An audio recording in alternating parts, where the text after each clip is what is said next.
Hello guys, this is Potato Power MTG, and today I would like to talk about one of the interactions that I thought that it was really cool between the Avatar set and the Lorwyn set. Now, the Avatar set is the next set that's going to be coming up next, and then Lorwyn is going to be released next year. However, I figure that I will be talking. I figure to talk about this as soon as possible because I haven't seen anybody really talk about this.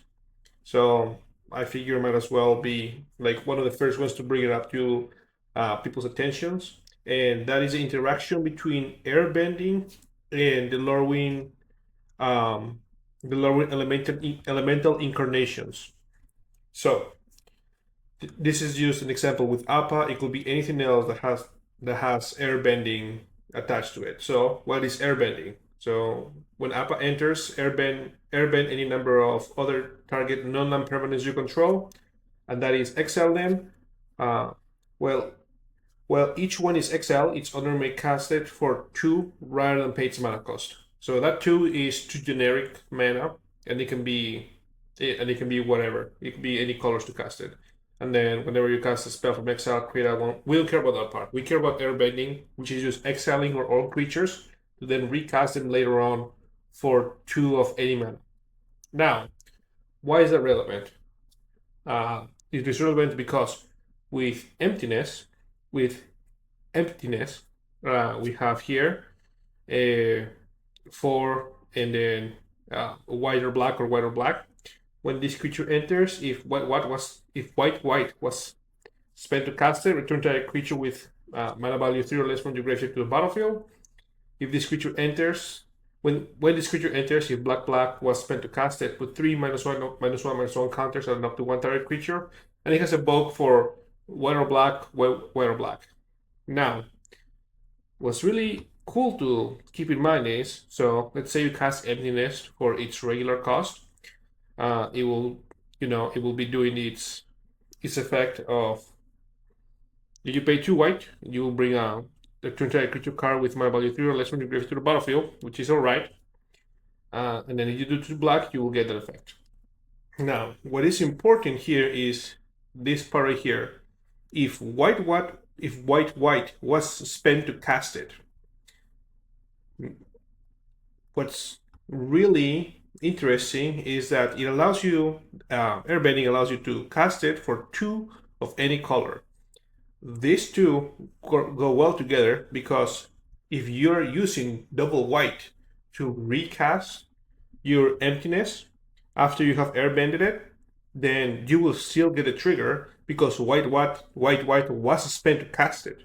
You're using 2 white to recast it from exile, re-triggering that enter the battlefield effect since the requirements were met. This will be also true if you were to use 2 black for this creature.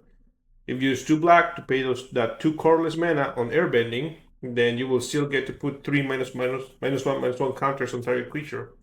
And I think that's a really cool interaction. Now, it is important to keep in mind that for the Avatar set, there will be very few things that do airbending. So just because of how the show works, only Aang, Appa, and maybe there will be some like spells that do airbending, like any instance of sorceries. So it will be a little bit difficult to like do consistently. However, I think still pretty valid. You can do Appa and Aang and then just airbend each other, and then they will just keep exiling, recasting each other, making sure you can airbend something else.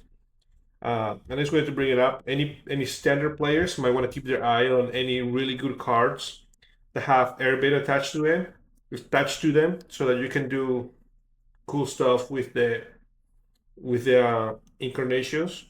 And if you evoke it, you can still pay 2 white or 2 black, get the effect, flash in Appa, airbend it out, and then you can cast it again for 2, either 2 white or 2 black. It'll come in the battlefield, and then this time it will stay, and you will get to re-trigger the effect.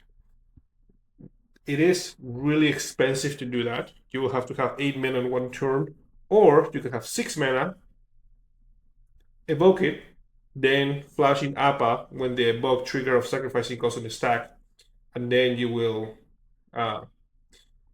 and then you can cast emptiness again for 2 white or 2 black later on a later turn.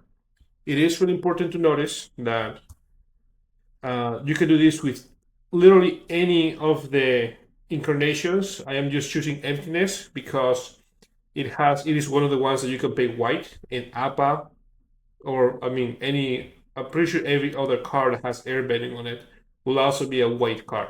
So you wanna to keep this as efficient as possible. You want to keep it within the white colors. So this is just the one that I thought was I should bring up to you guys' attention. So again, if you play standard, there is something to keep in mind when you're playing when you're collecting some of the avatar cards to get yourself ready for the Lorwyn set.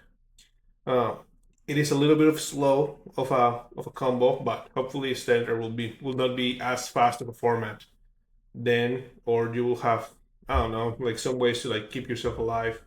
This could be used as a type of control deck. But uh, thank you for listening, and I hope you guys have a good day.